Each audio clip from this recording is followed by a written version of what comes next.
बिस्मिल्लाहिर्रहमानिर्रहीम, अस्सलाम वालेकुम and a very good morning to all of you. उम्मीद करती हूँ कि आप सब खैर आफियत से होंगे। आप देख रहे हैं सुबह की सोच, मैं हूँ गज़ल आवान।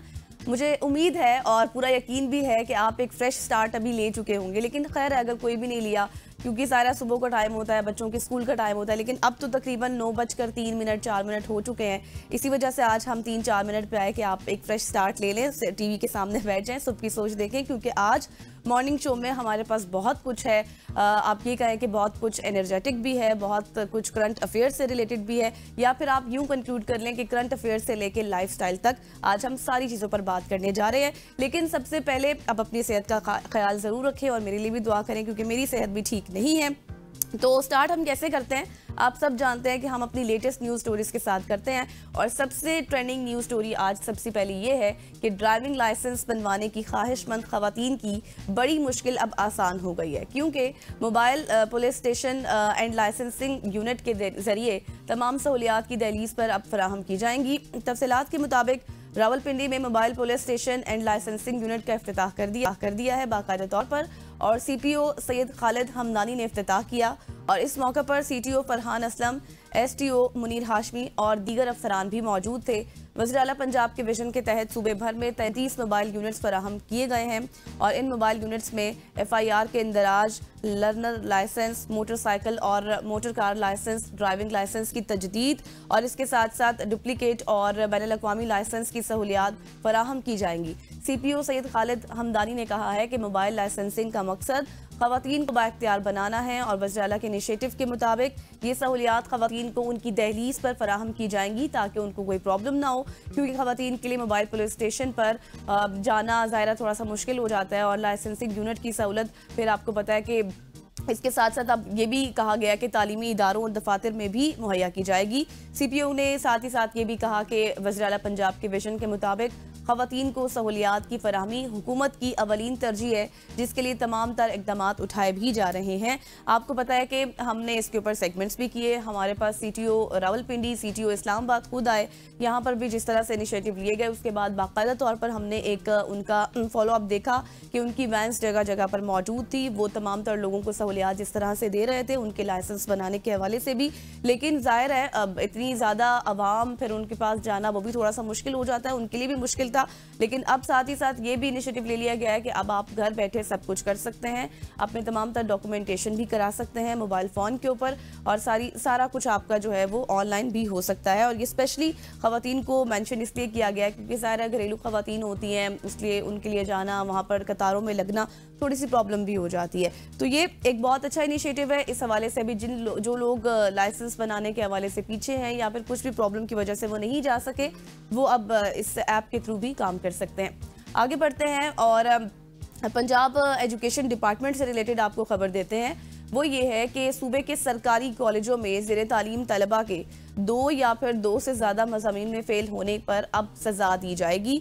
सज़ा का ऐलान कर दिया गया है, क्योंकि सरकारी नोटिफिकेशन के मुताबिक ऐसे बच्चे जो बच्चे 2 या फिर 2 से ज़्यादा सब्जेक्ट्स में उनका F ग्रेड आता है, उन्हें दाखिला बोर्ड को इरसाल करने के लिए अहल नहीं समझा जाएगा, यानी उनका दाखिला आगे नहीं भेजा जाएगा। और महकमे ने ये इकदाम तालीमी कमज़ोरी को दूर करने और मज़ामीन में कम अज़ कम आप ये कहें कि मिनिमम भी आप बात करें तो काबिलियत को यकीनी बनाने के हवाले से ये चीज़ मुतारिफ कराई गई है, क्योंकि बच्चे अब तालीम से उस तरह से अटैच होते ही नहीं है, बिल्कुल ही छोड़ देते हैं कि नहीं बस ठीक है प्री बोर्ड हो रहा है, नहीं देते, आगे बोर्ड में पास कर लेंगे। अब नोटिफिकेशन बाकायदा तौर पर आ चुका है, और जिसमें गैर हाजिरी पर जुर्माने का ढांचा भी वाज़े कर दिया गया है कि जो बच्चे किसी भी इम्तिहानी पर्चे में अपीयर नहीं होंगे, गैर हाजिर होंगे, उन पर भी फ़ी पर्चा 200 रुपये जुर्माना आयद किया जाएगा, जबकि माहाना टेस्ट से गैर हाजिरी की सूरत में उनको फ़ी पर्चा 100 रुपये जुर्माना वसूल किया जाएगा उनसे। और तालीमी नज़्म ज़ब्त को यकीनी बनाने के लिए महकमे ने तमाम तलबा के लिए माहाना आप ये कहें कि दिसंबर और प्री बोर्ड इम्तिहानात में शिरकत को लाजमी भी करार दिया है, और ये पॉलिसी सूबे के तमाम सरकारी कॉलेजेस पर यकसा तौर पर नाफिजुल अमल होगी। लेकिन अब बहुत से लोग ऐसे भी हैं जो इसको थोड़ा सा क्रिटिसाइज़ भी करेंगे, बहुत से ऐसे भी हैं जो इसको एक पॉजिटिव चीज़ भी समझेंगे।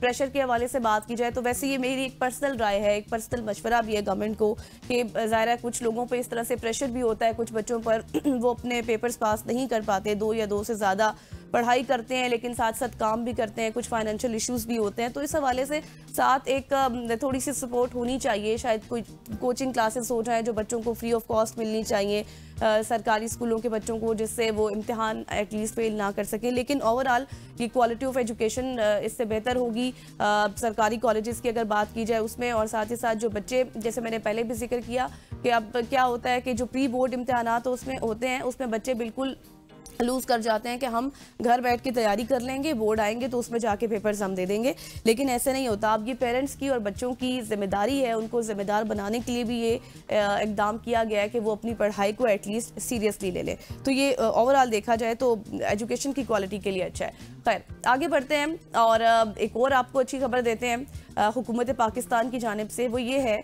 कि पासपोर्ट डिज़ाइन मुकम्मल तौर पर अब तब्दील करने का फ़ैसला कर लिया गया। आज तमाम तर फैसले मैं आपको बता रही हूँ जो गवर्नमेंट की जानिब से किए जा रहे हैं और सब अच्छे अच्छे फैसले ही सामने आ रहे हैं। वो ये है कि अवामी, सरकारी और डिप्लोमेटिक पासपोर्ट के रंग और डिज़ाइन तब्दील किए जाएंगे।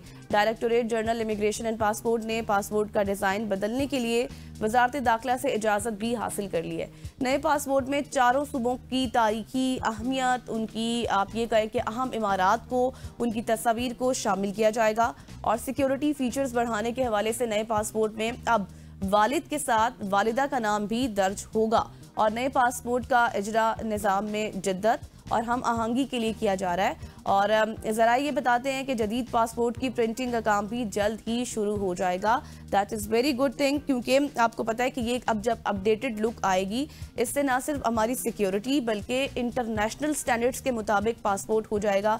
पाकिस्तान की इमेज इंटरनेशनली बहुत ज़्यादा इम्प्रूव हो जाएगी। वैसे जंगी हालात में तो देख लिया सब ने, लेकिन ये इस तरह के छोटे छोटे स्टेप्स दीगर लेकर भी अब एक पाकिस्तान की इमेज, पाकिस्तान की आइडेंटिटी मजीद निखर कर सामने आएगी। और इसमें यह है कि एक टेक्नोलॉजी के हवाले से भी मैं बात करना चाहूँगी, क्योंकि जिस तरह से ये जिद्दत आ रही है इन चीज़ों में, तो ये इस चीज़ की अक्कासी है कि किस तरह से हम तरक्की कर रहे हैं। पाकिस्तान तरक्की की जानिब गामजन है, टेक्नोलॉजी में हम कितने आगे बढ़ रहे हैं। और इस तरह से पासपोर्ट में जिद्दत लाना ये एक बहुत बड़ा काम है। और ये उन लोगों के लिए भी अच्छा है जो अब्रॉड जाते रहते हैं, जिनका आना जाना लगा रहता है, उनके लिए भी, क्योंकि इसमें अब सिक्योरिटी फीचर्स भी कुछ ऐड किए जाएंगे। लेकिन ओवरऑल तब देखेंगे जब इसका मुकम्मल काम बाकायदा से शुरू हो जाएगा। इस पर मज़ीद भी बात करेंगे। आगे बढ़ते हैं। अब आगे भी मेरे पास एक बहुत ज़बरदस्त और अच्छी खबर है। वो ये है कि पाकिस्तान बहरिया के जहाज़ ने बहिरा अरब से तकरीबन $1 अरब की मनशियात को पकड़ लिया है, जिसमें कई टन क्रिस्टल में आप ये कहें कि आसान अल्फाज में आइस और कोकेन शामिल हैं। पाक बहरिया के जहाज़ PNS पाकिस्तान नेवी शिप यरमूक ने कंबाइंड मैरीटाइम फोर्सेस ने सऊदी अरब की से ज़ेरे क़यादत कंबाइंड टास्क फोर्स 150 के तहत शुमाली बहिरा अरब में इंसदाद मुनशियात का एक बड़ा ऑपरेशन कामयाबी से सरअंजाम दिया। और तर्जुमान पाक बहरिया ने बताया कि ऑपरेशन के दौरान 972 मिलियन अमरीकी डॉलर मालियत की मुनशियात को जब्त कर लिया गया है। ये कामयाब कार्रवाई समुद्री सिक्योरिटी, आलमी अमन और गैर कानूनी स्मगलिंग के खात्मे के लिए पाकिस्तान के गैर मुतज़लज़ल अज़्म की अक्कासी है। और ये पाकिस्तान, आप ये कहें कि ये बात पाकिस्तान और दूसरे मुल्कों के मुश्तरका बहरी ऑपरेशन कंबाइंड मैरीटाइम फोर्स ने बताई। और इसके साथ साथ आपको मैं ये भी बता दूं कि CMF एक बहरी शराकत दारी है जिसमें अमेरिका भी शामिल होता है। और CMF का ये भी कहना है कि पाकिस्तानी बहरिया के जहाज़ ने गुज़श्ता हफ्ते 48 घंटों के अंदर अंदर मुख्तलिफ जितनी भी शिप्स थी, कश्तियाँ थी, उनको रोका। अमले ने कई टन उसमें से आइस को बरामद किया और कोकेन भी उसमें शामिल थी। और ये बताया कि वो जो कश्तियाँ आ रही थी वो बगैर किसी ये भी आप कहें कि लाइसेंस थी, बगैर किसी आइडेंटिटी की थी, कोई शनाख्त नहीं थी उनकी। और मुनशियात लाने वाली कश्तियाँ ये जहाँ जहाँ से आ रही थी उनको रोका गया। और जहाज़ों की कोई कौमियत, जैसे मैंने पहले कहा, कोई कौमियत नहीं थी, कोई शनाख्त नहीं थी। और अमरीकी सेंट्रल कमांडर ने एक्स पर एक पोस्ट में CMF को मुबारकबाद भी दी है। और कंबाइंड टास्क फोर्स 150 का मकसद समुद्री इस्तेहकाम और दहशतगर्दी समेत गैर कानूनी सरगर्मियों की रोकथाम थी, जिसके तहत PNS यरमूक ने ये मौसर कार्रवाई की है। और इसके साथ मैं आपको ये भी बता दूं कि ये एक बहुत, इससे आप ये कहें कि एक शानदार कामयाबी है, शानदार कार्रवाई है, जिससे इंटरनेशनली भी पाकिस्तान का इमेज स्ट्रांग हुआ है। एक बार फिर मैं इस हवाले से बात करूंगी। और इससे जो मुनशियात का नेटवर्क है सिर्फ उसका सेटबैक नहीं है, बल्कि हमने अपनी सलाहियतों का लोहा इंटरनेशनली भी मनवाया है। पहले भी जैसे मैंने कहा, एक बार फिर से कह रही हूँ। और ये जो कश्तियाँ थी, जिस तरह आपको मैंने बताया कि ये दो पहले कश्ती को बरामद, जिस तरह से उसको पकड़ा गया, उसमें से लाखों टन अरबों टन की जो आइस थी वो बरामद हुई और फिर 2 दिन बाद ही दूसरी कश्ती को पकड़ा गया जिसमें से बड़ी मिकदार में जो है वो आइस को बरामद किया गया और तकरीबन मैं देख रही थी इसकी जो मालियत थी वो 82 करोड़ 24 लाख डॉलर थी आप ये कहें। और 2 दिन बाद जो दूसरी कश्ती को पकड़ा गया उसकी 14 करोड़ डॉलर मालियत थी। इतनी ज़्यादा इनकी मालियत थी इस आइस की और उसके बाद इसकी जांच पड़ताल के बाद उस आइस को ज़ाया कर दिया गया ताकि वो दोबारा से स्मगलिंग के लिए इस्तेमाल ना हो सके। और साथ ही साथ मैं आपको ये भी बता दूं कि जो सऊदी शाही बहरिया है उनके कमांडर कॉमोडोर ने भी तारीफ की है पाकिस्तान की और कहा है कि किस तरह से पाकिस्तान जो स्मगलिंग की रोकथाम है उसमें सफ़े अव्वल का किरदार अदा कर रहा है। ये अच्छी खबरें थी जो मैं आज आपके पास लेकर आई थी और आपके साथ शेयर कर रही थी। आगे बढ़ते हैं और अब मैं आपको लिए चलती हूँ अमेरिका, क्योंकि मैं जिक्र भी कर रही थी अमेरिका का। अब अमेरिकी दारुल हुकूमत वाशिंगटन में एक शख्स ने अपनी गाड़ी व्हाइट हाउस के मरकजी सिक्योरिटी गेट से टकरा दी और अमेरिकी मीडिया के मुताबिक हादसे के वक्त अमेरिकी सदर ट्रंप व्हाइट हाउस में ही मौजूद थे। लेकिन ये अच्छी बात है कि किसी जानी नुकसान की कोई भी इत्तला नहीं मिली और सीक्रेट सर्विस के एहलकारों ने फौरी कार्रवाई करते हुए इलाके को घेरे में भी ले लिया और ड्राइवर को मौका पर ही गिरफ्तार कर लिया। हुकाम के मुताबिक वाक़े की तहकीकात अभी तक की जा रही हैं ताकि ये मालूम किया जा सके कि आया ये इकदाम दानिस्ता तौर पर किया गया या फिर एक हादसाती अमल था, हादसाती तौर पर यह वाक़या पेश आया। अभी तक की जो इब्तदाई इत्तलात सामने आ रही हैं वो ये है कि सिक्योरिटी इंतजामात के बाइस किसी भी शख्स को व्हाइट हाउस के करीब जाने की इजाज़त नहीं दी जा रही है और जितने भी एहलकार हैं वहाँ पर वो इस वाक़े की तस्दीक भी कर रहे हैं। सिक्योरिटी सूरत हाल को मुकम्मल तौर पर उन्होंने काबू में भी रखा हुआ है। अब जिस तरह मैंने पहले कहा अपनी स्टोरी में कि अभी इसकी इब्तदाई तहकीकात चल रही हैं, कुछ भी कहना काबिल इस वक्त होगा, तो जैसे ही इसके हवाले से कोई भी इंफॉर्मेशन सामने आएगी तो आपके साथ इसी प्लेटफॉर्म से सुबह की सोच से हम इंशाल्लाह शेयर भी करेंगे। आगे बढ़ते हैं और अब मेरे पास थोड़ी अच्छी खबर नहीं है, लेकिन शायद इस खबर को करने के बाद कुछ अच्छी न्यूज़ हमारे तक पहुंचे और फिर हम उसको शेयर भी करेंगे। वो ये है कि आप सब जानते हैं शहरोज़ काशिफ को कोह पिमाई में पाकिस्तान का उन्होंने परचम बुलंद किया और बड़ी बड़ी चोटियों को उन्होंने सर किया और कोह पिमाई में पाकिस्तान का परचम बुलंद करने वाले शहरोज़ काशिफ हुकूमती इनाम के मुंतज़िर दिखाई दे रहे हैं।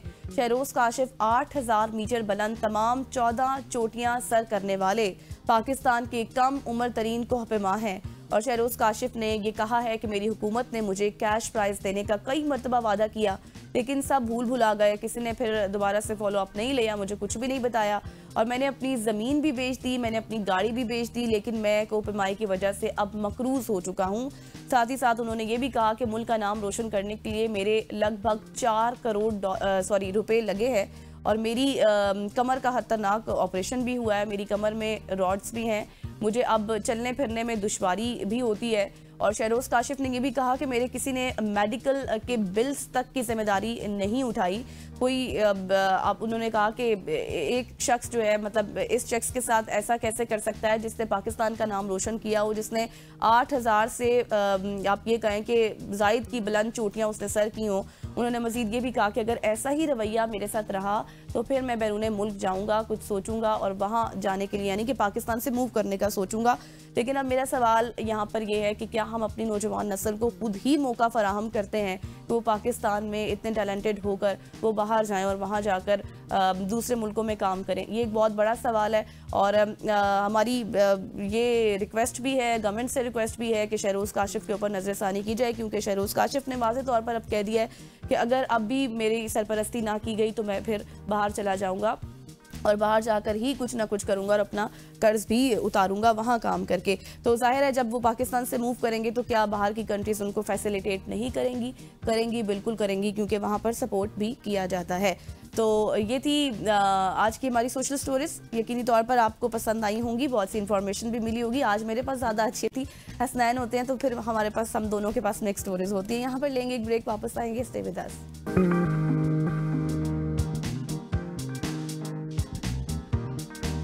Welcome back after the break. और अब हम बात कर लेते हैं। आपको पता है कि एक तरफ दीवारों पर रंगों की बहार होती है तो दूसरी जानिब बच्चों के चेहरों पर खुशी की चमक। ये किसी रेलवे स्टेशन का मंजर अभी आप नहीं देखेंगे, बल्कि एक स्कूल का मंजर देखेंगे जो तालीम को तख्लीक और खुशी के रंगों में सजाया जा रहा है। लिया से मैं बात कर रही हूँ। लिया के इलाके दीनपुर में कायम गवर्नमेंट बॉयज़ हाई स्कूल ने अपनी इमारत को ट्रेन की बोगियों को रूप देकर पढ़ाई को एक बहुत ही इंटरेस्टिंग और जानदार तजुर्बा बना दिया है, जहां हर क्लासरूम एक नई मंजिल और हर बच्चा अपनी कामयाबी की तरफ सफर करता दिखाई देता है। तो सबसे पहले ये पैकेज देख लेते हैं। लिया का एक ऐसा मुनफरद और दिलकश तालीमी अदारा जहां तालीम के साथ साथ तख्लीकी सोच भी परवान चढ़ रही है। तहसील करोड़ लालीसन के इलाके दीनपुर में camp government boys high school को एक नए और अनोखे अंदाज में सजा दिया गया है। स्कूल की इमारत को ट्रेन की बोगियों का रूप दे दिया गया है, जहां क्लासरूम्स को ऐसे डिजाइन किया गया है कि बच्चे खुद को ट्रेन के सफर में महसूस करते हैं। दीवारों पर रंगीन मुसव्वरी, तालीमी नारों और ट्रेन से मुतल्लिका डिजाइन ने स्कूल का माहौल न सिर्फ दिलकश बल्कि तालीमी एतबार से मुतासर कुन बना दिया है। अस्ताज़ा के मुताबिक इस तख्लीकी तजर्बे से बच्चों में दिलचस्पी और हाजिरी दोनों में नुमाया इजाफा हुआ है। ये हमारा स्कूल जो है, इसकी इमारत बहुत बड़ी है, तो हमने सोचा कि क्यों ना हमने इसको पेंट तो करना ही करना है। इसलिए किसी ना कोई ऐसी चीज़ बनाई जाए जिससे हमारी इमारत जो है खूबसूरत बने।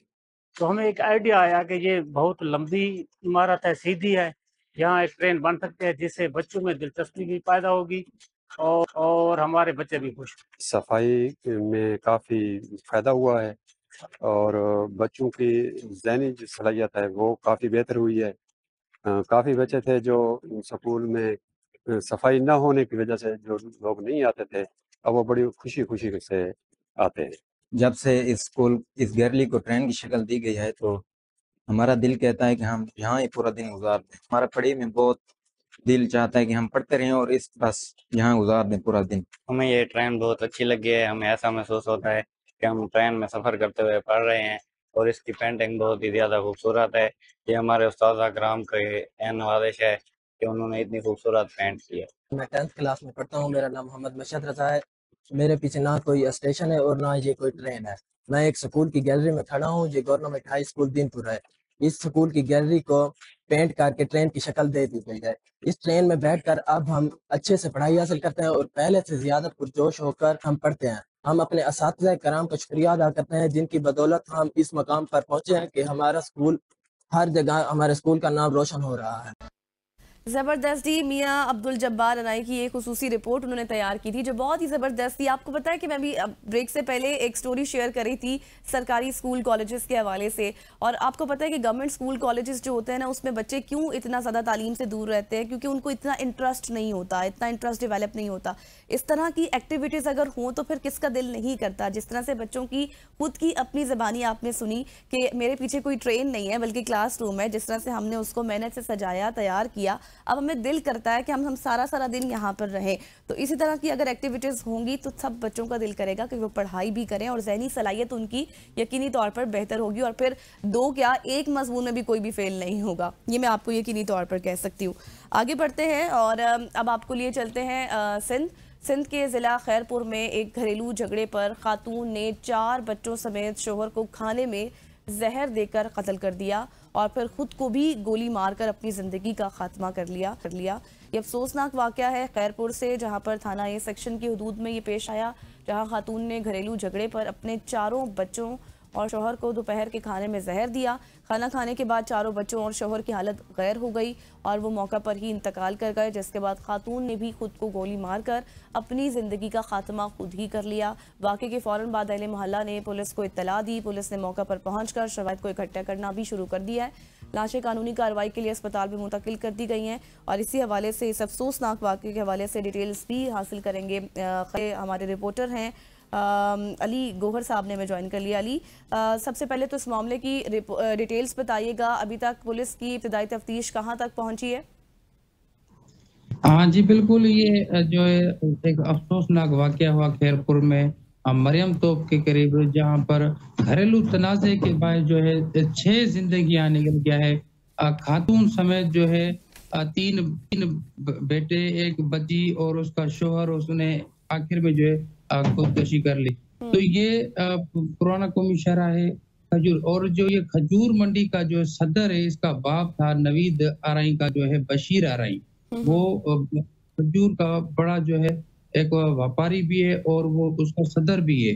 तो ये एक घरेलू तनाज़ा इतना हो गया कि इनको रात के टाइम सोने के वक्त इनको खाने में जो है नशा और गोलियां खिलाई गई। उनके बाद जो है पिस्टल उठा के उसी लड़की ने जो है अपने शोहर और एक 3 बेटे एक बेटी को जो है वो मार दिया। उसके बाद उसी लड़की ने अपने मोबाइल फोन से फोन की अपने ससुर को कि मैंने अपने शोहर को भी मारा है और अपने बेटों को भी, अभी बेटी को भी, अभी मैं भी खुदकशी कर रही हूँ क्योंकि आपने के बेटे ने दूसरी शादी करने की कोशिश की है इसी वजह से। जब हमारे एसएसपी खैरपुर से भी बात हुई तो उसका भी यही कहना था कि लड़की ने जो है ससुर को कॉल की है कि मैंने खुदकशी कर रही है। उसके बाद फौरन इलाके मकीन भी पहुंचे और उनके ससुर भी पहुंचे, पुलिस भी पहुंची। तो जैसे ही उनके घर में गए तो ये 6 लाशें घर में मौजूद थी। उसके बाद इनको ले आए और पोस्टमार्टम करवाया गया। उसके बाद जो ये इसकी जो शोहर की जो है तदफीन जो हुई और उनके बच्चों की उनकी खैरपुर में हुई। और जो ये लड़की थी जो खुदकशी कर ली, ये सरगोदा से ताल्लुक रखती थी। इसके वर्षा आए थे वो अपनी जो है तदफीन अच्छा, के लिए। अली ये भी बताइएगा, झगड़ा सिर्फ इसी बात पर ही था कि उसके शोहर ने दूसरी शादी की थी या फिर इससे पहले भी कोई इस तरह की इत्तलात घर वालों को मौसूल होती थी, ससुरालियों को मौसूल होती थी? नहीं, देखें ये सोशल मीडिया पे एक अभी वीडियो भी जारी हुआ है, उसमें आज पता चला है कि जो दूसरी लड़की आई है सोशल मीडिया पे वो कह रही है कि ये मेरा शोहर था और इसने हंसता बसता मेरा घर उजाड़ दिया, इसी लड़की ने मेरे शोहर को कत्ल कर दिया है। ये कल से जो है सोशल मीडिया पे भी एक वीडियो वायरल हुई है। उसमें ये पहले नहीं थी कि पता तो ये लड़की का मामला कहाँ तक है, और पहले तो एसएसपी साहब से बात हुई, उसका कहना था ऐसी बातें चल रही थी जो इन्होंने खुदकशी करी है। अब भी पता चला है कि सोशल मीडिया पे वो लड़की आई है, वो बोल रही है कि मेरा शोहर था, इसने कत्ल कर दिया है। तो इस मामले में कितनी सच्चाई है? दूसरी लड़की अपना बयानिया दे रही है कि वो मेरा शोहर था, और क्या खातून की ज़हनी हालत भी ठीक थी? इस हवाले से भी कोई पसे मंजर आपने उसके ऊपर तहकीकात की है? कोई इन्फॉर्मेशन है इस हवाले से? पहले जो है लड़की वो अपने ऐसे शोहर के साथ रह रही थी, तो शोहर तो उसका ठीक था, उनका घर चल रहा था, पता तो किसी को नहीं होता। तो अचानक ये क्या हो गया, इतना बड़ा सानिया हो गया, 6 लाशें खैरपुर में एक ही घर में उठे तो बड़ा इश्क-ओ-बार हो गए। तो इसी हवाले से अभी पता चला है कि वो लड़की सोशल मीडिया पे, ये पहले नहीं था पता ये इस मामले में। सही। और इसके बाद अब ससुरालियों का भी कोई मौक़िफ़ सामने आया है? उनसे भी बातचीत की गई है? पुलिस का ताउन किस तरह से है? उस जो हमारी कुछ उनके रिश्तेदारों से बातें हुई है तो वो कह रहे हैं कि हम आपस में हैं और अभी क्या कर सकते हैं, जो चले गए तो वो वापस तो नहीं आएंगे। अभी क्या उनके खिलाफ कोई कार्रवाई करवाएं कि जो ये लड़की है या और मामले सोशल मीडिया पे और भी बातें गर्दिश कर रही हैं कि इनका जो दूसरी लड़की जो आई है सोशल मीडिया पे, उनके कोई भाई भी हैं, वो उन्होंने जबरदस्ती इसकी शादी करवाई थी इसके साथ। अभी ये भी बातें चल रही हैं। अभी पता फिर बाद में चलेगा कुछ ही दिन में, जब तक एसएसपी साहब कोई तहकीकात मुकम्मल कर ले, अगर कोई सामने आ पोस्टमार्टम के लिए जाए। लाशों को भिजवाया गया था या फिर अब उन लाशों की तदफीन कर दी गई है? कोई रिपोर्ट भी सामने आई है? नहीं, वो 2 गोलियां जो है सीने में लगने की वजह से हुई थी, वो उस रिपोर्ट में था कुछ। और जो ये लड़की की जो है वर्षा आए थे, बिल्कुल वो सरगोदा अपना लाश लेकर गए हैं, वो उधर तदफीन करेंगे। जो इनकी कल जनाजे नमाज हो गई बच्चों की, उसके शोहर की, वो खैरपुर में तदफीन हो गई उनकी। सही। अली, इससे पहले भी हम देख रहे थे, अभी गुज़िश्ता रोज़ भी हम वहीं की सिंध से ही हम स्टोरी शेयर कर रहे थे। इस तरह के वाक़यात में क्यों इजाफा बढ़ता चला जा रहा है? क्योंकि आप इस बीट में होते हैं, ये कवर करते हैं क्राइम स्टोरीज, आपको पता होगा, आपने इसके ऊपर यकीनी तौर पर इन्वेस्टिगेशन भी की होगी। क्या कोई माशरती दबाव है, महंगाई का मसला है, या फिर इस तरह के वाक़यात क्यों बढ़ते जा रहे हैं माशरे में? देखें, एक तो होता है ज़हनी मामलात और दूसरा होता है परेशानी और घरू तनाज़ा जो होता है ना। एक तो गुर्बत की वजह से भी होता है, बिल्कुल होता है, और दूसरा ये साइको पेशेंट वाला अलग मसला है। क्या है कि ये जो ज़हनी परेशानियाँ जो लड़कियाँ देखें अपन में शादी तो कर लेती हैं और बाद में पता चलता है कि ये इसने दूसरी पे भी इसका शौहर शादी कर रहा है, उसकी नहीं मान रहा, तो बाद में ये ऐसे वाक़यात होते हैं। मगर इन वाक़यात को जो है हमारी नज़र में तो ऐसे है कि ये बड़ा दुखी मंज़र है और खुद भी चली गई, बिल्कुल। बच्चे भी जैसे गुलाब जैसे गुल जैसे बच्चे भी चले गए। क्या उनकी ज़िंदगी अभी तो उन्हें कुछ देखा ही नहीं था बच्चों ने, उनके बड़े ख्वाब होते, शायद वो क्या समझते कि एक छोटी-सी गलती, चलो वो शादी हो भी गई, पता भी उसको चल रहा था कि शादी कर दी है, तो सब्र करने का ही इम्तिहान था उसका, ऐसा वाक़या नहीं करना था। सही, thank you so much. Ali Gauhar हमारे साथ मौजूद थे, हमारे कॉरेस्पॉन्डेंट, और तमाम तर वाक़िज़ भी शेयर कर रहे थे। और हम यही कह सकते हैं कि अल्लाह ताला उन सब के दर्जात बुलंद करे। यहाँ पर लेंगे एक शॉर्ट सी ब्रेक, वापस आएंगे, स्टे विद अस।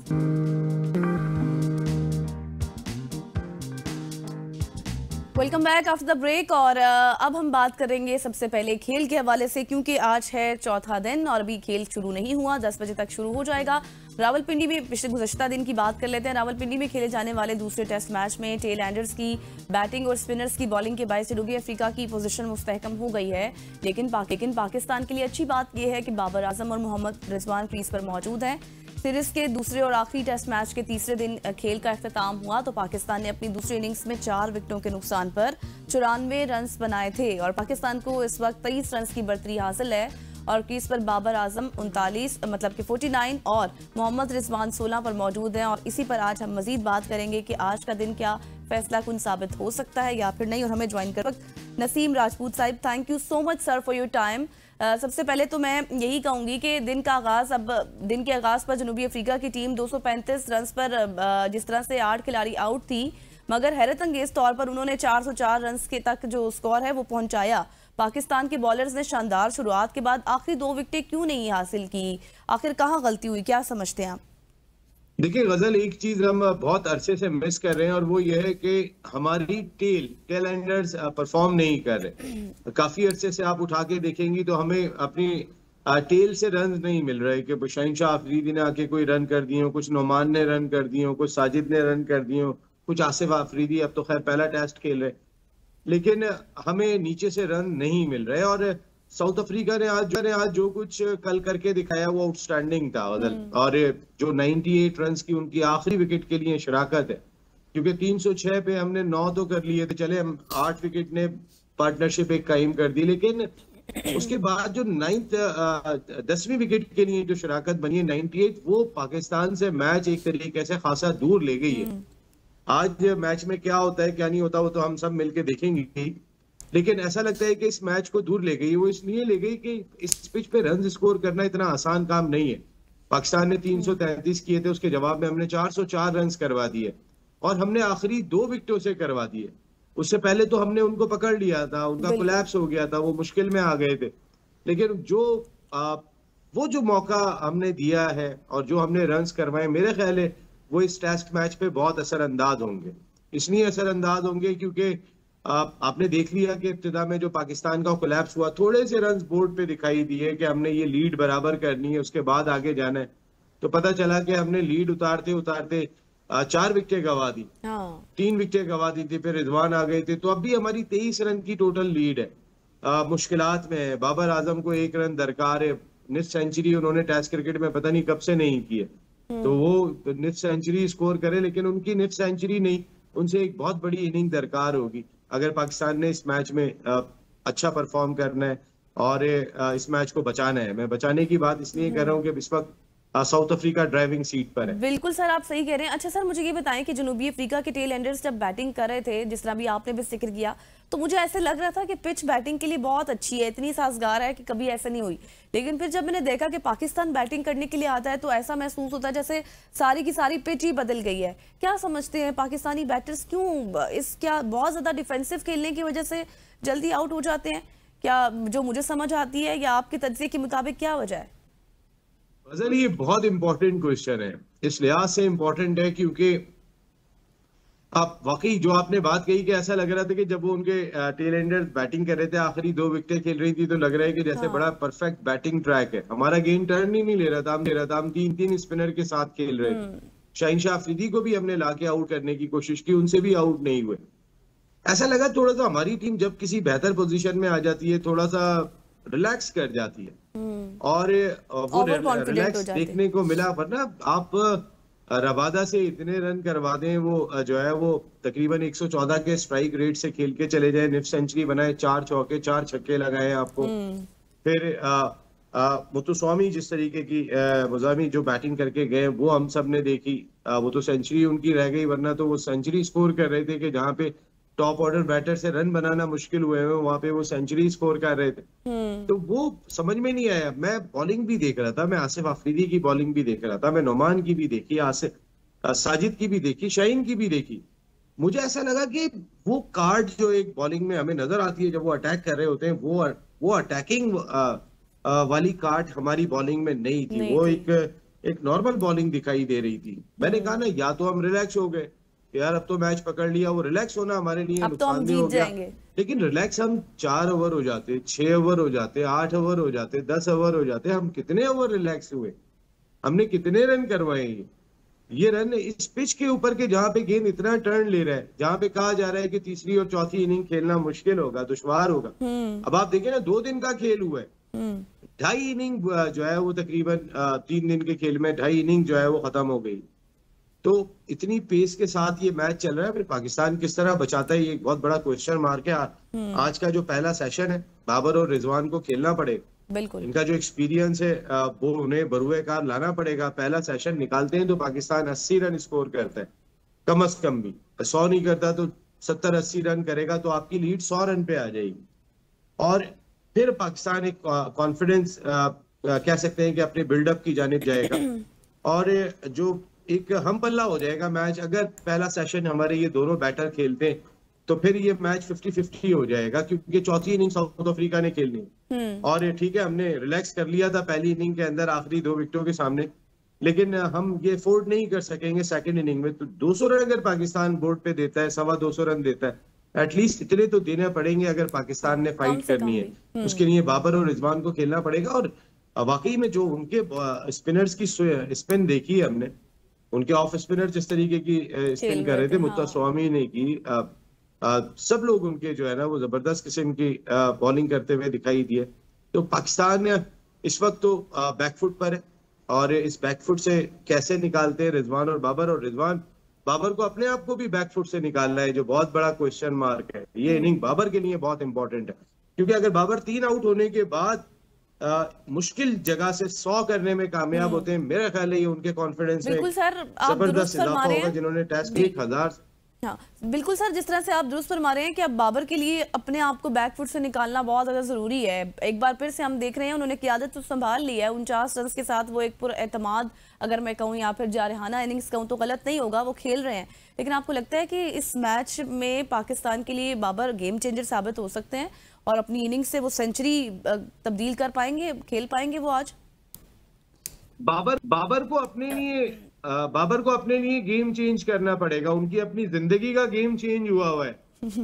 तो बाबर की इनिंग ना सिर्फ इस टेस्ट मैच के लिए गेम चेंजर होगी, बल्कि बाबर की इनिंग उनके अपने करियर के लिए भी गेम चेंजर होगी। बिल्कुल।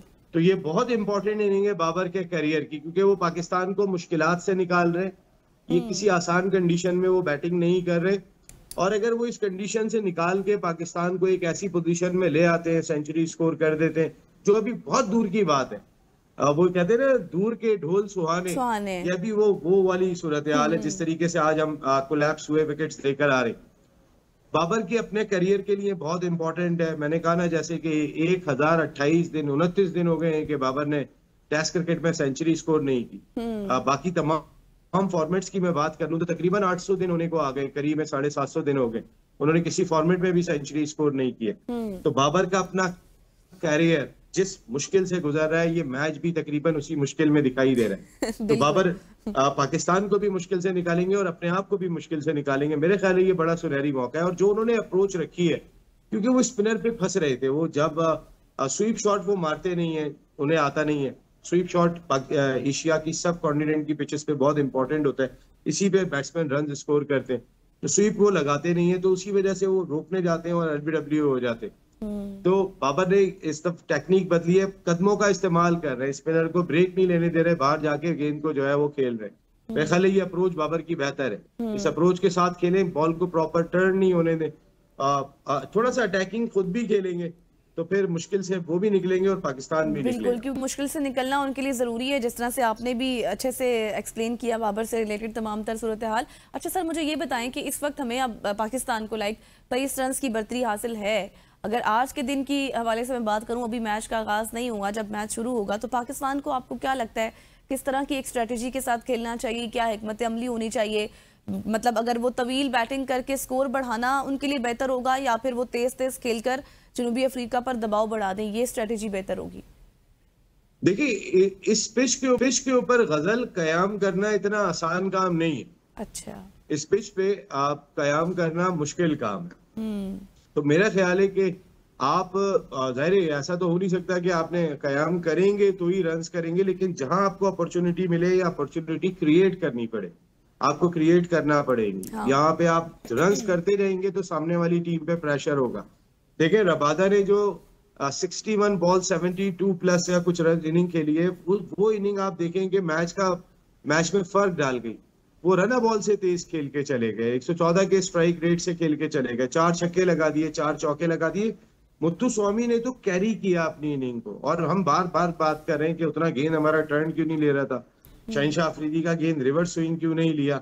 ये बहुत सारे क्वेश्चन है जो हमें नहीं समझ में आए कि क्यों नहीं हो रहा था, और हमें आउट कर देना चाहिए था। हाँ। इतनी बड़ी लीड, क्या वो ज्यादा से ज्यादा 5 रन 10 रन की लीड पाकिस्तान ले लेता या वो ले लेते, जब 9 खिलाड़ी आउट थे। इससे ज्यादा कोई दूसरा इससे ज्यादा का गेम नहीं था, लेकिन हमने एक तो लीड करवा दी, फिर जो हमारा पैथेटिक आगाज हुआ। हाँ। वो जब भी कोई रन बोर्ड पर हो और प्रेशर में हमें खेलना पड़ जाए तो इसी तरीके का आगाज हमें देखने को मिलता है। सीधी सीधी कंडीशन के प्लेयर हम दिखाई देते हैं, पहले बैटिंग करेंगे तो 400 कर देंगे, 350 कर देंगे। अगर सामने वाली टीम ने लीड ले ली तो फिर हमारे हाथ पैर फूल जाएंगे। ये हमने देखा, आज भी हुआ हमारे साथ। तो एक हमारी टेल का आज बड़ा इंपॉर्टेंट रोल होगा।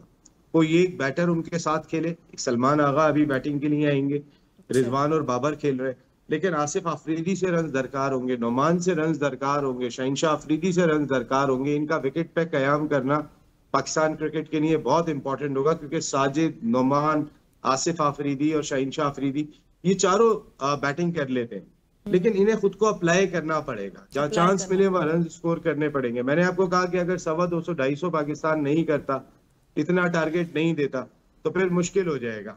इस लिहाज से पाकिस्तान की टेल को रन स्कोर करना पड़ेंगे। और आपका सवाल बिल्कुल ठीक है कि आप अगर वो कहते हैं ना ठक्का लगाना, कि वो जो आप खड़े हो जाए, रुके चले जाए, तो आप रुक नहीं सकते। आप अटैक करके ही सामने वाली टीम पे प्रेशर डाल सकते, और आपको रुकना तो पड़ेगा, रोकना तो पड़ेगा, लेकिन जहां मौका मिले वहां आपने रन स्कोर करने। एग्जाम पर मौका मिलेगा वहां पर आपने खेलना भी है और जबरदस्त खेलना है, प्रेशर भी डालना है, लेकिन वही है कि एक माइंड गेम होगी। अच्छा सर, मुझे आखिर में ये भी बताएं, आसिफ अफरीदी के हवाले से बात कर लेते हैं। वो तो टेस्ट मैच में उन्होंने जिस तरह से 6 विकेटें हासिल कर ली, आते ही धूम मचा दी, किस तरह से आप उनकी कारकर्दगी को देख रहे हैं?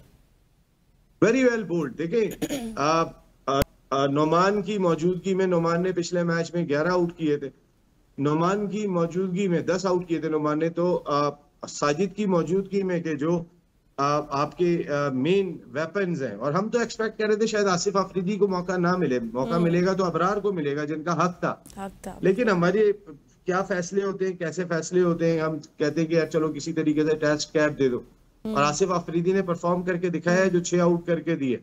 तो नोमान, साजिद, शहनशाह अफरीदी की मौजूदगी में आसिफ का आउट करना, it means he bowled very well, जिन्होंने 6 आउट किए।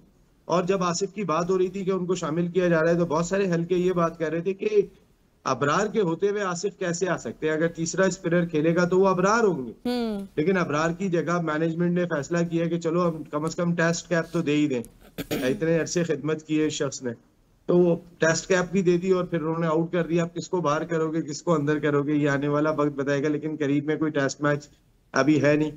लेकिन आसिफ ने अच्छा परफॉर्म किया, तो आसिफ बिल्कुल डिजर्व करते हैं। आसिफ किससे रन्स भी चाहिए, आसिफ बैटिंग अच्छी कर ले तो आसिफ से रन्स भी यहाँ पे दरकार होंगे पाकिस्तान क्रिकेट को, जिस वक्त बेसिक नीड दिखाई दे रही है पाकिस्तान क्रिकेट टीम की कि रन्स चाहिए और टेल एंडर से रन्स चाहिए। आज उन्हें रेजिस्टेंस शो करना पड़ेगी, ऐसे नहीं कि हर दफा आते हैं बस विकेट देकर आ जाते हैं, ऐसे काम नहीं चलेगा। बिल्कुल, आपको कैरेक्टर शो करना पड़ेगा, आपको लड़ना पड़ेगा, आपको विकेट पे रुकना पड़ेगा। और कोई एक बैटर जो टेल एंडर्स के साथ खेले वो क्रीज पर रुके, चाहे वो बाबर होते हैं, रिजवान होते हैं, सलमान आगा होते हैं, तो एक बैटर कैरी करे। पहले तो ये पार्टनरशिप बहुत इंपॉर्टेंट है, जिन्हें पहला सेशन गुजारना है बाबर ने और रिजवान ने, ये बहुत इंपॉर्टेंट है, बहुत मुश्किल सेशन है। लेकिन पाकिस्तान टीम ने अगर मैच बचाना है, बाबर ने अपने कैरियर को एक अच्छा पाथवे देना है, तो पहला सेशन तो इन दोनों को खेलना होगा। टेल एंडर्स का बड़ा रोल होगा, साथ साथ बैट्समैन। बिल्कुल, आज का बहुत ही रोल होगा। Thank you so much Naseem Rajput साहब, सीनियर स्पोर्ट्स एनालिस्ट हमारे साथ मौजूद थे और आज का मैच शुरू होने से पहले वो अपना एक तज्जिया पेश कर रहे थे, क्योंकि आपको पता है जिस तरह हमने सारी गुफ्तगू टेल एंडर्स पे की ना, तो रबादा ने जिस तरह से खेला, फास्ट बॉलर होकर 70+ रन्स बनाए। हालांकि वो बॉलर थे लेकिन फिर भी उन्होंने इतने अच्छे रन्स बनाए। नसीम साहब भी यही कह रहे थे कि आज टेल एंडर्स का बहुत स्पेसिफिक रोल होगा, उनको खेलना होगा, रेजिस्टेंस दिखानी होगी और जहाँ पे मौका मिला वहाँ पे फास्ट भी खेलना होगा, प्रेशर भी डालना होगा। साथ ही साथ उन्होंने एक बात की थी, जो नसीम साहब ने नुमान का जिक्र किया था, तो नुमान की अगर रैंकिंग के हवाले से बात करें तो ये सब अब टॉप रैंकिंग में भी आ चुके हैं, दूसरे नंबर पर हैं। तो आज का दिन जो है वो फैसला कुन साबित हो सकता है, क्योंकि आज चौथे दिन का खेल अभी जारी होने में कुछ वक्त रह गया है। देखेंगे और फिर कल इस पर मजीद बात भी करेंगे। यहाँ पर लेंगे अब शॉर्ट सी एक और फिर ब्रेक के बाद वापस आएंगे और वापस आकर भी आपके साथ इंटरेस्टिंग सेगमेंट्स पे बात करेंगे, करंट अफेयर्स पर बात करेंगे, पॉलिटिक्स में क्या हो रहा है उस पर भी डिस्कशन करेंगे। स्टे विद अस।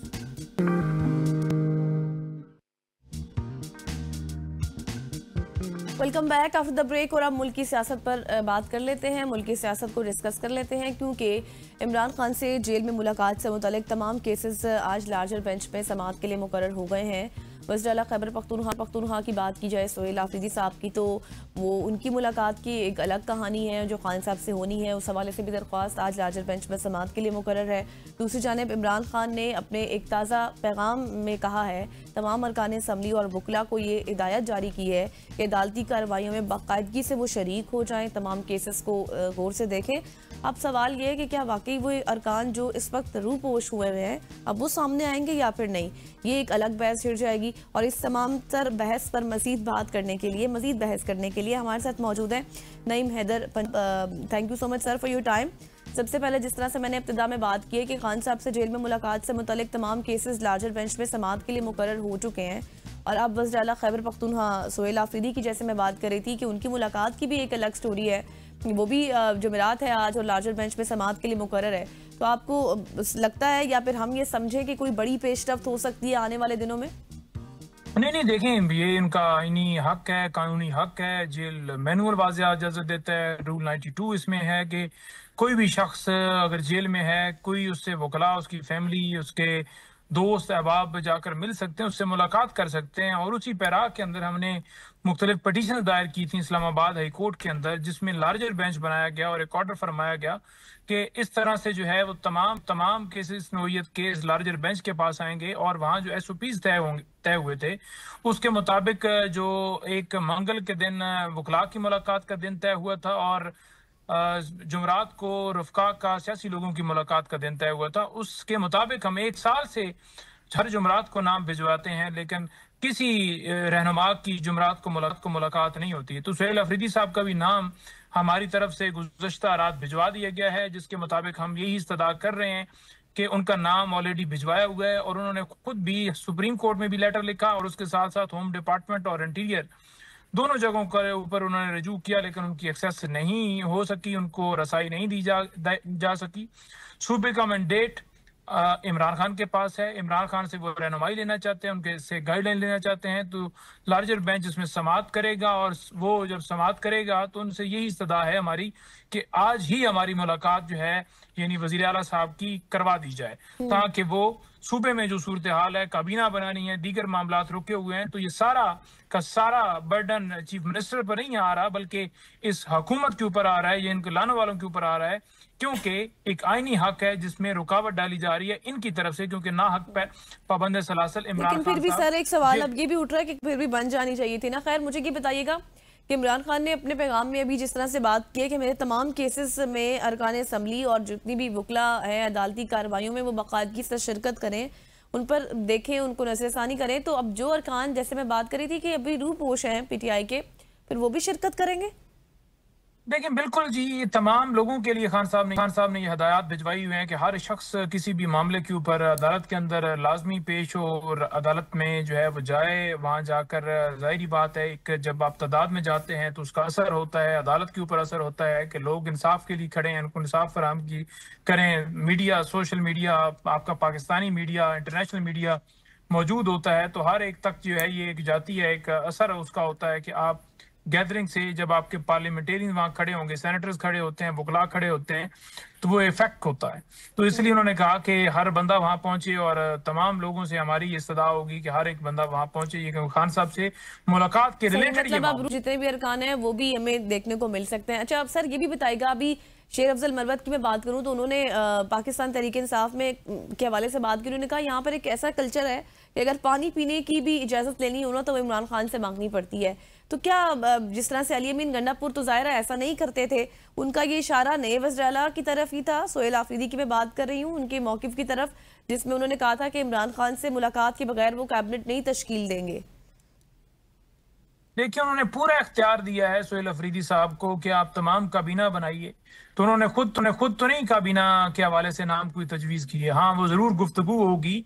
जो माइनस का फार्मूला लगाने की कोशिश दुनिया चाह रही है कि इमरान खान को माइनस किया जाए, जैसे पहले दिन से उन पे हमला किया गया कि आपको माइनस किया जाए, उससे पहले हुकूमत उनकी हटाएगी कि माइनस किया जाए, उसके बाद उन पर जो है वो उनको मुख्तलिफ केसेस में जेल में डाला कि माइनस किया जाए, उनसे मुलाकातें बंद की गई कि माइनस, मुख्तलिफ अमूर पर उनसे गुफ्तगू जरूरी थी, उस वक्त रोका गया कि माइनस किया जाए। तो इमरान खान रेलेवेंट हैं, जो इरेलेवेंट बनाने की कोशिश कर रहे हैं उनकी साजिशें इंशाल्लाह ताला नाकाम होंगी और नाकाम कर रहे हैं।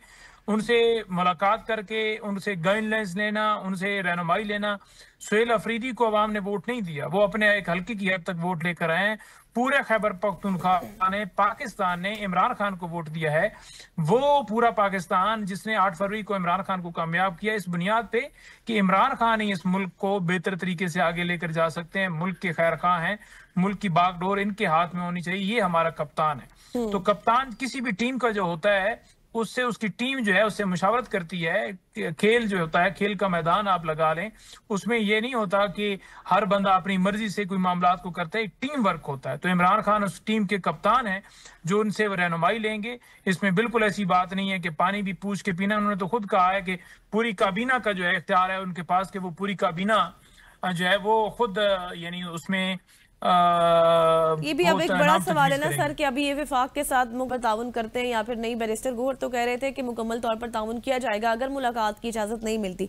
अच्छा सर, मुझे आखिर में ये भी बता दीजिएगा कि जिस तरह से जुनैद अकबर साहब का कहना है, जिस तरह से उन्होंने कहा कि हमें अब दीवार से लगाया गया है और दोबारा एहतजाज की तरफ हमें अब जाना होगा। दूसरी जानिब जब शिकवा हुआ तो फिर जवाब शिकवा भी आया। राना सनाउल्लाह साहब ने कहा कि अगर PTI अब एहतजाज के लिए नवंबर में इस्लामाबाद आएगी तो जवाब पहले से ज़्यादा सख्त होगा। तो PTI इस बार, उन्होंने ये भी साथ कहा कि वो आप लोग अब अटक पुल भी क्रॉस करना मुश्किल हो जाएगा। तो ऐसा ही है, आप लोग आ रहे हैं नवंबर में? शर्म की बात है ऐसे बयानात, उनको शर्म आनी चाहिए राना साहब को कि कब्र में आपकी टांगे हैं और आप इस तरह के की बातें कर रहे हैं। और किन के खिलाफ कर रहे हैं? PTI का मतलब क्या है? पाकिस्तान की जमात है PTI, जिसको पूरा पाकिस्तान 90% अवाम सपोर्ट करती है। ये तो नहीं चाहते कि कोई भी एहतजाज करे। फलस्तीन के हक में सेनेटर मुश्ताक निकलता है, उस पर दहशतगर्दी का मुकदमा। TLP फलस्तीन के हक में निकलती है, उनके ऊपर मुकदमे और उनको गिरफ्तार किया जाता है, उनको जो है थानों गायब किया जाता है, उनके ऊपर गोलियां चलाई जाती हैं, बख्तरबंद गाड़ियां चलाई जाती हैं, जो कि वीडियोस सामने मौजूद हैं। पूरा प्रोपोगेट किया गया, तमाम इलेक्ट्रॉनिक मीडिया को इस्तेमाल किया गया कि प्रोपोगेट करें कि बिल्कुल ये दहशतगर्द है जिन्होंने आकर हमला बोला हुआ था। कौन सा हमला बोला था उन्होंने? इसी तरह आप देख लें कि कश्मीर के लोग सड़कों पर निकले, D चौक उन्होंने एहतजाज किए, वहां वकला तक को धर लिया गया। तो इनको तमाम लोग जो हक, कानून, इंसाफ की बात करेंगे वो इनको दहशतगर्द लगते हैं। शर्म आनी चाहिए। कुर्सी पर आप झूठे मैंडेट के जरिए बैठे, उस कुर्सी को बचाने के लिए आप भारत तक जा रहे हैं। आप जितनी मर्जी हदें पार करें, पाकिस्तान की अवाम गैरतमंद अवाम है और वो अपने हक लेना जानती है। इंशाअल्लाह ताला जिस जगह पर जिस तरह से एहतजाज करना पड़ा हम करेंगे, हम आवाज बुलंद करेंगे। हमें उस हद तक ना लेकर जाइए कि हम दोबारा जो है कोई उसी तरह का रुख इस्लामाबाद D चौक का करें। जुनैद अकबर ने ये बात की है।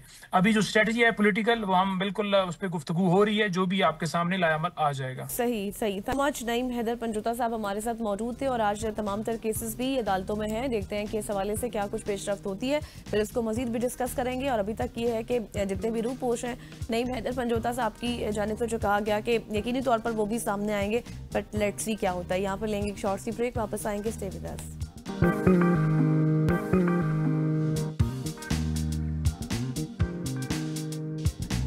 Welcome back after the break. और अब हम बात कर लेते हैं, बहुत दफ़ा वैसे हमने बात की है, सेगमेंट्स किए हैं, डॉक्टर्स हमारे पास आए हैं, डाइटिशियन हमारे पास आए हैं। वज़न कम करना किस तरह से मुमकिन है, रातों रात वज़न किस तरह से कम हो सकता है, क्या कुछ ऐसी चीज़ें हैं जिनको आप इस्तेमाल करके अपना वेट कम कर सकते हैं। लेकिन वज़न कम होने के बाद जिस्म में ढीलापन या फिर इजाफी चर्बी अक्सर एतमाद और ज़ारी तवाज़ुन पर हमारे बहुत ज़्यादा असर डाल देती है।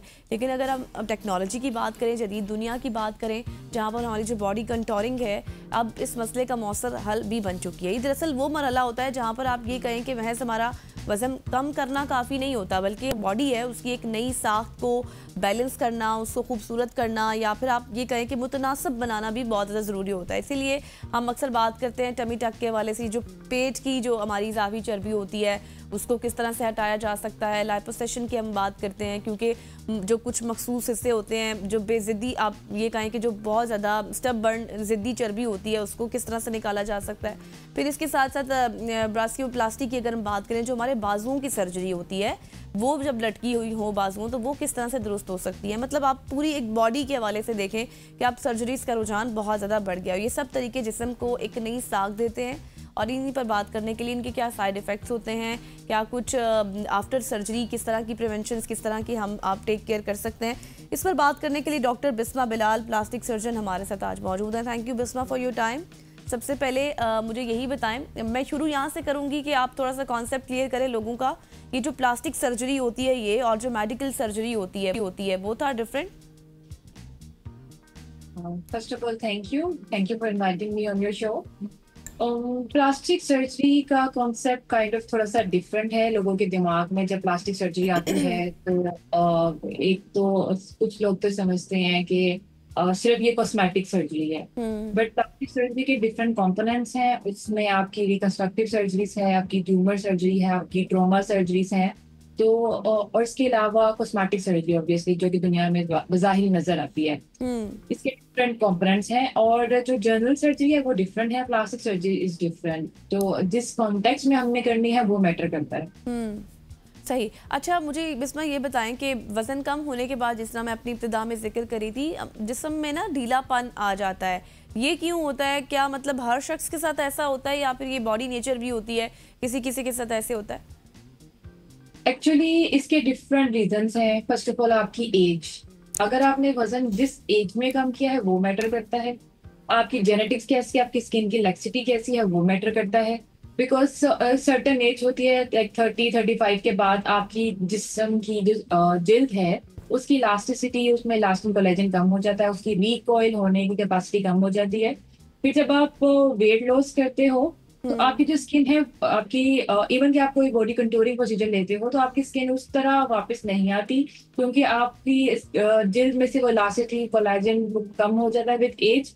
तो इट डिपेंड्स अपॉन कि आपकी जेनेटिक्स कैसी है, आपने कितना, आपका पुराना आपका वेट कितना था और आपकी एज क्या है। तो ये डिफरेंट फैक्टर्स होते हैं जिसको हम एनालाइज करते हैं before we go for any body contouring procedure. अच्छा बिस्मा, ये भी बताएं कि कुछ लोग क्या करते हैं कि अच्छा खासा अपना वेट लॉस कर चुके होते हैं, अच्छा खासा उनका वजन कम होता है, लेकिन उसके बाद भी उनको मतलब पता नहीं क्या होता है कि वो कहते हैं कि हमने सर्जरीज करानी है। क्या उन लोगों के लिए भी ये ज़रूरी होता है कि अगर वो बार बार जिद करें कि हमने ये सर्जरी करानी है, चाहे वो कोई भी हो, कोई जिस्म का कोई ऐसा पार्ट है जहाँ पर इजाफी चर्बी है, उस हिस्से की आपने लाइपोसक्शन कराना है, हटानी है चर्बी, तो ये ज़रूरी होता है या फिर वेट लॉस इज़ इनफ? वही मैं आपको बताया है कि अगर आपका सर्टन वेट लॉस BMI एक सर्टन लेवल तक है और आप वेट लॉस करते हो, उसके बाद 6 से 9 महीने वेट करते हो, अगर आपकी स्किन वापस आ जाती है, आपकी एज थोड़ी कम है क्योंकि इलास्टिसिटी उसमें ज्यादा होगी, फिर आपको जरूरत नहीं पड़ती।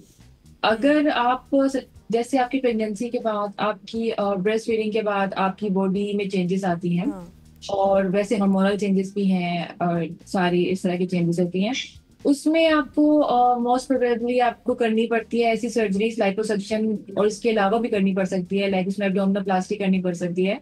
बिकॉज जो आपकी प्रेगनेंसी के बाद आपके पेट का जो मसल है वो लूज हो जाता है, जो आपकी फैट जो है डिपोजिशन हो जाती है आपके एब्डोमिनल एरियाज में। इसके अलावा आपकी स्किन जो है वो ऑब्वियसली स्ट्रेच हुई होती है। आपको फिर एब्डोमिनोप्लास्टी या मम्मी मेकओवर्स में जाना पड़ता है। मैं आपको समझा देती हूँ थोड़ा सा। एब्डोमिनोप्लास्टी में आप मसल जो है अंडरलाइन जो लूज होता है उसको टाइट करते हो। आप जो लाइपोसक्शन करके जो डेपोजिशन ऑफ फैट है चर्बी की वो खत्म करते हैं, और बाद में जो रीड्रेप करके जो आप एक्स्ट्रा स्किन है वो निकाल देते हैं और फिर उसको आप सूचर कर देते हैं। ये एब्डोमिनोप्लास्टी ऐसे आपकी बहुत अच्छी कंटूरिंग आती है, जो कि स्पेशली प्रेगनेंसी के बाद में ज्यादातर लोग आजकल मम्मी मेकओवर्स में जा रहे हैं जिनको बहुत शौक है अच्छा स्लिम फिट और कपड़ों में वो अच्छे लगे, थोड़ी एंथुसियास्टिक हैं अच्छा लगने के लिए, उनके लिए मम्मी मेकओवर है। उसमें हम ये करते हैं कि हम आपकी जैसे छाती का भी साइज में डिफरेंस आता है आपकी प्रेगनेंसी ब्रेस्ट फीडिंग के बाद, हम उसको भी चेंज करते हैं, उसको ऑगमेंट करते हैं या उसको हम रिडक्शन करते हैं। फिर हम साथ लाइपोसक्शन करते हैं आपकी फ्रंट की, आपकी साइड की, आपकी बैक की। तो 3D लाइपोसक्शन होती है, एब्डोमिनोप्लास्टी होती है, और ब्रेस्ट ऑगमेंटेशन या रिडक्शन तो आपकी ओवरऑल कंटूरिंग अच्छी होती है। तो ये भी हमारे पास एक ऑप्शन है। सही। अच्छा बिस्मा, मुझे साथ ही ये भी बताएं कि अक्सर हमने देखा है ना कि कुछ लोग अपनी सर्जरीज तो करवा लेते हैं, लेकिन फिर वो मतलब बाद में भी एक टाइम पीरियड आता है कि दोबारा से उनका वज़न बढ़ना शुरू हो जाता है। क्या ये मुस्तकिल हल होती है सर्जरीज करवाना? बेसिकली हम जब कंटूरिंग या मैं जब कंटूरिंग प्रोसीजर या सर्जरी करती हूँ, मैं पहले उनसे पूछती हूँ कि if you want to get pregnant, अगर आपका ऐसा कुछ है, क्योंकि बिकॉज मैं चाहती हूँ कि एक बार वो अपनी फैमिली कंप्लीट कर ले उसके बाद हम बॉडी कंटूरिंग प्रोसीजर्स करें। पेशेंट का अपना होता है ये, तो उसका अपनी कॉल है कि वो पहले करा ले या बाद में करा ले। शी और ही हैज राइट, हर बंदे का राइट है कि वो अपनी डिसीजन ले सके, लेकिन मैं उनको गाइड जरूर करती हूँ कि आप पहले एक बार फैमिली कंप्लीट कर लें, उसके बाद आप बॉडी कंटूरिंग प्रोसीजर्स कराएं। उसके बाद ये होता है तो प्रेगनेंसी की वजह से वेट फिर से बढ़ेगा तो आपका वो कंटूरिंग खराब हो जाएगी। दूसरा, I advise them to maintain a certain level of weight. आपने बहुत ज्यादा नहीं करना, एक अच्छा डाइट प्लान हम देते हैं जिसको वो फॉलो है, उनका वेट उस तरह पुट ऑन नहीं होता। And most of my patients अभी वो अच्छा चल रहे हैं, उनका वेट पुट ऑन नहीं किया। सही। इससे पहले कि बिस्मा मैं आपसे दूसरा सवाल करूं, सबसे पहले हमारे स्क्रीन पर नंबर्स आ रहे होंगे, आप कॉल भी कर सकते हैं। नंबर्स मैं अनाउंस कर देती हूँ। 05189010008, दूसरा नंबर है 05126249946।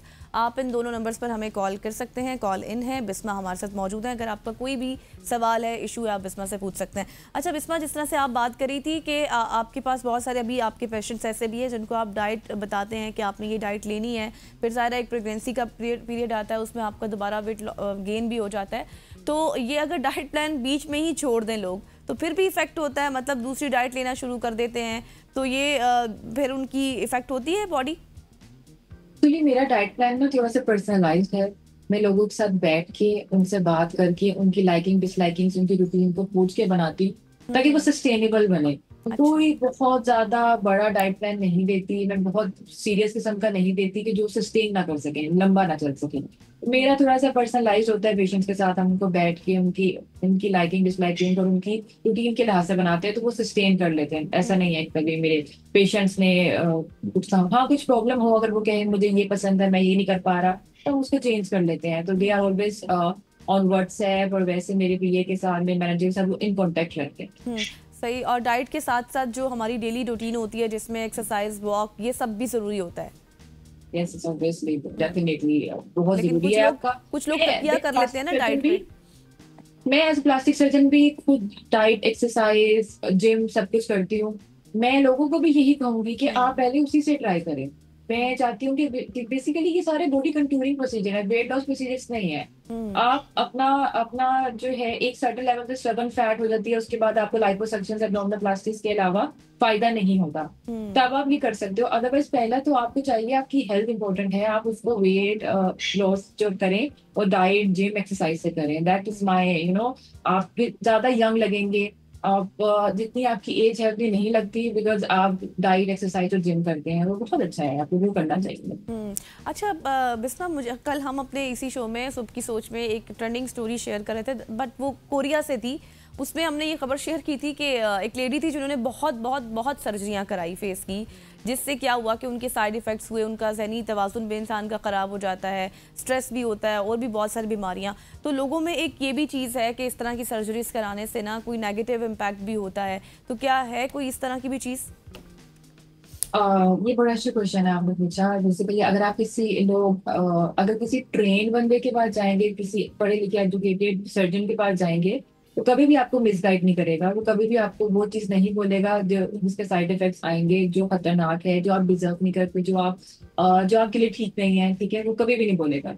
अगर मैंने हमेशा हर शो में बोला है, लोग चले जाते हैं अनएक्सपीरियंस, अनएजुकेटेड, अनट्रेन लोगों के पास, वो कुछ भी कर देंगे, कुछ भी लगा देंगे, कहीं भी लगा देंगे, उनको पता नहीं होता, they don't have the basic concept कि किस चीज को कैसे डील करना है, कितना करना चाहिए। तो वो एक थोड़ी सी गलत प्रैक्टिस है, मनी मेकिंग प्रैक्टिस, वो आपको नहीं करनी चाहिए। एक नेचुरल लुक देनी चाहिए। मेरा अपनी बॉडी कंटूरिंग हो जाए, मेरे अपने जितने भी पेशेंट्स हैं, आप मतलब शायद उन सबको पता है, वो कमेंट भी करेंगे कि मैं नेचुरल लुक देने में यकीन रखती हूँ। मुझे लगता है कि अगर आप प्लास्टिक सर्जरी कराओ और पता लग जाए आपने प्लास्टिक सर्जरी कराई है, तो प्लास्टिक सर्जरी का फायदा नहीं। पता नहीं लेकिन लगना कुछ लोग ये भी कहते हैं ना कि अगर हमने सर्जरी कराई है तो पता होना चाहिए कि हमने सर्जरी भी कराई है। नहीं नहीं नहीं, आपने अगर देखो, अगर आपने प्यारा लगना है तो आपने ज्यादातर मेरे पेशेंट्स नहीं चाहते उनका पता लगे कि उन्होंने कुछ कराया है। नेचुरल एक जैसे मेरे पेशेंट्स को लोग पूछेंगे अगर मैं कोई फिलर्स भी करती हूँ कि you look fresh, this is they are not able to guess कि ये क्या है, लेकिन उनको लगता है कि ये फ्रेश लग रहा है। तो दिस इज हाउ मेरा अपना सोच है कि it should be very natural, should be very nice. Sometimes थोड़ा सा ओवरडू करने की ये होती है, लेकिन ऑब्वियसली आपको देखना चाहिए, समझा के बता के करना चाहिए। एंड समटाइम्स पेशेंट जब ज्यादा मांगते हैं तो उनका मेंटल जो है ना, पहले थोड़ा सा वो डिप्रेशन में ऑलरेडी होते हैं, तो शायद हम as an surgeon, as a doctors, हमें उनको थोड़ा सा गाइड करना चाहिए, उनकी काउंसलिंग करनी चाहिए। बिकॉज हमें पता है वो बेचारे तो नाइव है, उनको तो नहीं पता कि किसका साइड इफेक्ट आ सकता है, क्या है। अगर आप उनकी अच्छी काउंसलिंग करो, अच्छा उनको गाइड करो, तो वो आप समझते हैं और वो आपकी बात को फॉलो करते हैं। सही। अच्छा बिस्मा, मुझे ये भी बताएं कि आफ्टर वन सर्जरी अगर आपने किसी भी बॉडी पार्ट की सर्जरी कराई है तो इंसान फिर नेक्स्ट डे नॉर्मल ही रहता है, या फिर बहाली में कितना, रिकवरी में कितना वक्त लगता है, कितने दिन आपका टाइम पीरियड आप देती हैं कि आपने एहतियात बरतनी है? और ज्यादातर बॉडी सर्जरीज जितनी भी होती हैं आपकी सर्जरीज, उसमें आपको 1 वीक से लेके 2 वीक्स तक, मैक्सिमम 10 to 14 डेज आपकी रिकवरी में लगते हैं। अगर छोटा मोटा साइड इफेक्ट किसी का आता है, उसको पूरा खत्म होने में एटलीस्ट 2 to 3 वीक्स लग जाते हैं। तो फ्रैंकली स्पीकिंग अगर आपको दिया जाए तो 2 weeks are more than enough. लेकिन कुछ सर्जरी जैसे फेस की होती हैं वो 1 वीक में भी ठीक हो जाती हैं। तो इट डिपेंड्स कि आपके फेस की है तो 1 वीक में हो जाएगी, बॉडी की है तो 2 वीक्स लगेंगे। तो ये डिफरेंट एरिया के नाम। सही। अच्छा, एक नाजिया कवल हमारे साथ कॉलर मौजूद हैं सरगोदा से। जी नाजिया, बहुत शुक्रिया आपकी कॉल के लिए, सवाल कीजिए। जी, मेरा ना ये पेट का ही मसला है कि मेरा ना जो पेट है जो तकरीबन बहुत ज्यादा बड़ा हुआ है, ऐसा लगता है जैसे ढीला हुआ है, जैसे चर्बी नहीं होती है अंदर। ठीक है, ये मसला है। सही। अच्छा नाजिया का, जी नाजिया और कुछ पूछना चाहती हैं आप? हाँ जी, मुझे ये अपना पेट का ही मसला हल कराना है कि मुझे क्या करना चाहिए पेट का कम हो जाए। ठीक है। अच्छा जी बिस्मा, नाजिया कह रही हैं कि उनका पेट का ही मसला है, ऐसे लगता है जैसे ढीला है, लटका हुआ है, पेट कम करना है, तो क्या करना चाहिए उनको? नाजिया, पहले तो अस्सलाम वालेकुम। आपका मुझे एज पता होनी चाहिए, मुझे आपकी बॉडी की अभी क्या जो है लुक है वो पता होना चाहिए कमेंट करने से पहले।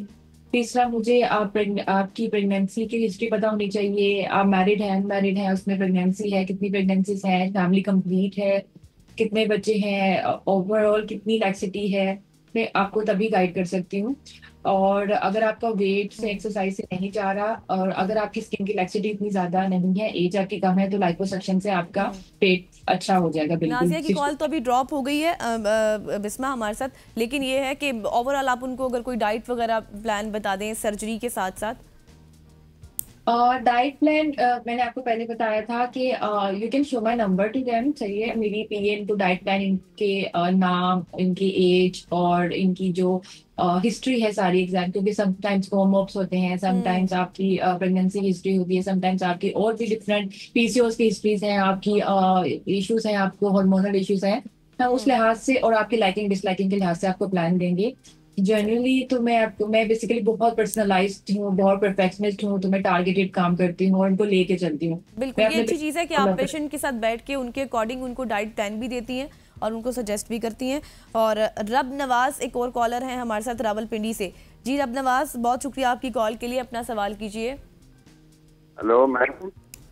जी जी रब नवाज, आपको आवाज़ आ रही है, आप सवाल कीजिए।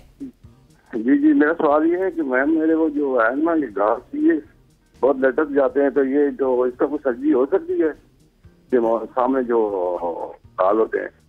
अच्छा, आपके चिक्स अपने गालों की बात कर रहे हैं आप? जी जी जी सही।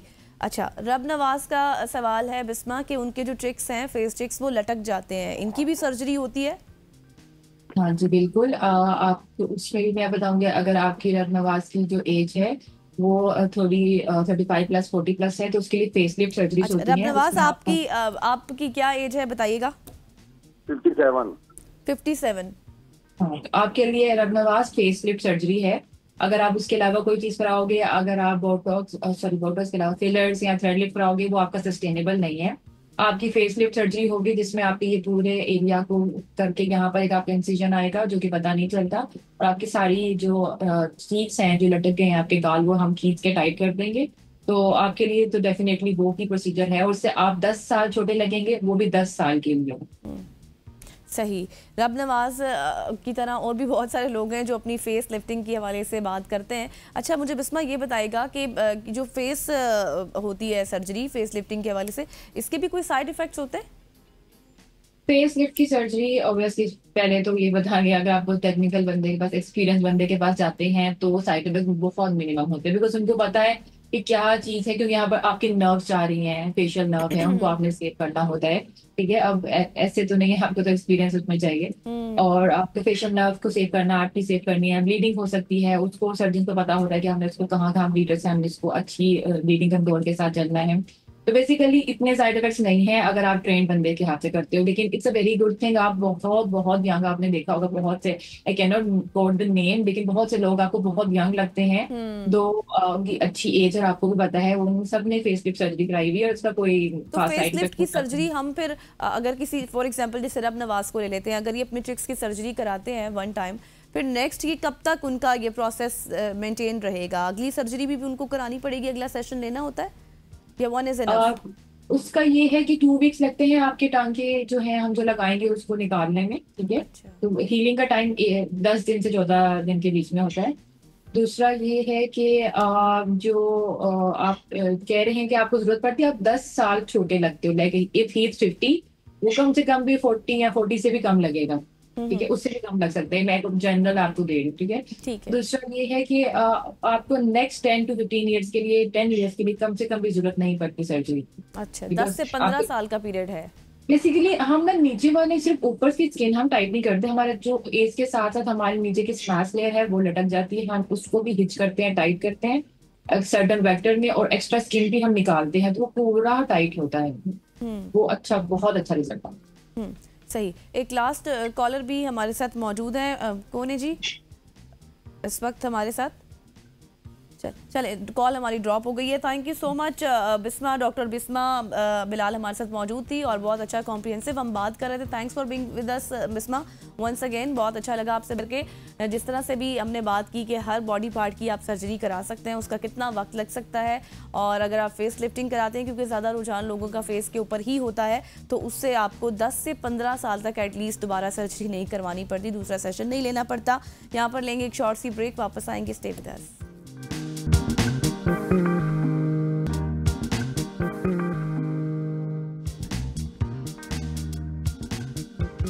Welcome back after the break. और जैसे मैंने आज शो के स्टार्ट में बात की थी ना कि आज हमारे पास बहुत सारा कुछ है, बहुत कुछ बताने के लिए, करंट अफेयर से लेकर लाइफस्टाइल तक। तो लाइफस्टाइल की तो हमने बात कर ली है। अब कुछ इंपॉर्टेंट चीज़ें और भी ज़िंदगी में एग्जिस्ट करती हैं। Photography is the main thing.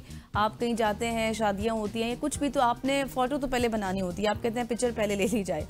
तो आज हम बात करेंगे कि किस तरह से क्या टेक्निक्स होती हैं, किस तरह से कौन से ऐसे नौजवान हैं जिन्होंने पाकिस्तान का नाम रोशन किया हुआ है। सरगोदा से ताल्लुक़ रखने वाले मोहम्मद हसन तलाल की बात करेंगे। वो पाकिस्तानी फ़ोटोग्राफ़र हैं जिन्होंने अपने कैमरे के ज़रिए पंजाब की रूह को दुनिया भर तक पहुंचाया है और रिवायत को जदीद अंदाज में उन्होंने पेश किया है और ये जिस तरह से इन्होंने ये रिवायत को पेश किया, जिस अंदाज में हसन ने, वो वाहिद पाकिस्तानी फनकार है जिन्होंने 150 से ज़ायद ममालिक में से वो मुंतखब होकर आलमी NFT प्लेटफॉर्म जैसे जो प्लेटफॉर्म है वहाँ पर उन्होंने नुमाइंदगी की और एजाज़ भी हासिल किया।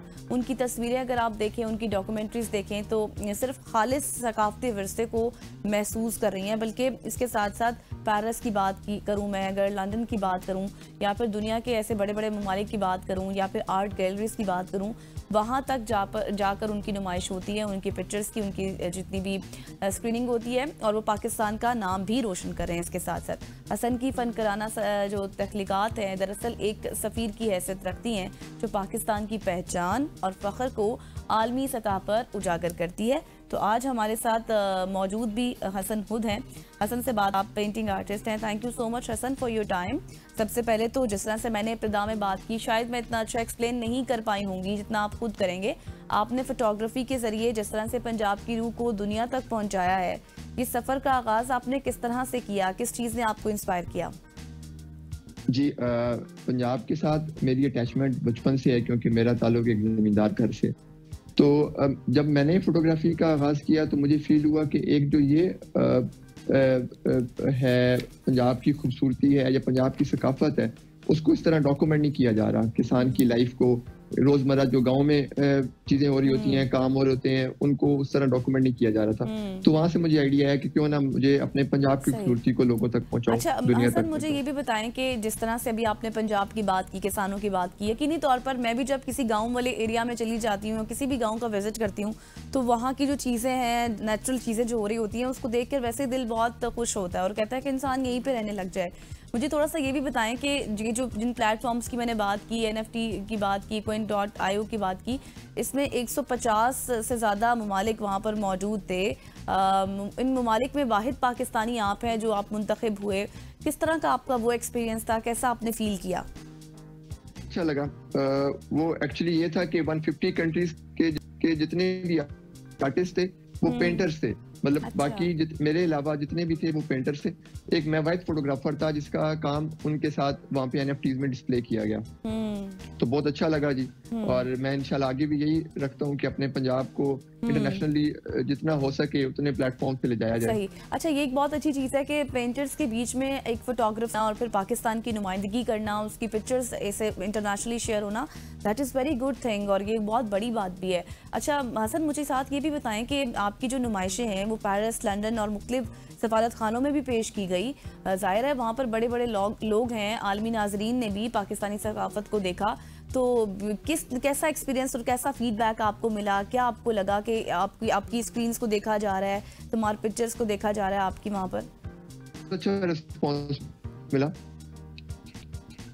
मेरा ज़्यादा काम है भी पंजाब की लाइफ पे, फार्मर की लाइफ पे, पंजाब की जो गेम्स हैं, जिस तरह नेज़ाबाजी है, रूल्स हैं, इसके पॉइंट्स किस तरह होते हैं, जो विनर्स होते हैं उनको क्या दिया जाता है, विनर्स किस बेस पे सिलेक्ट होते हैं, तो बहुत ज़्यादा इंटरेस्ट शो करते हैं। तो बड़ा अच्छा लगता है, लोगों का रिस्पॉन्स, लोगों का प्यार बहुत सही। ये जो आपकी विजुअल्स में भी हम देख रहे थे बहुत खूबसूरत थी और जाहिर है उस पर जिस तरह से एक टेक्निक होती है, पिक्चर को लेने का भी एक एंगल होता है।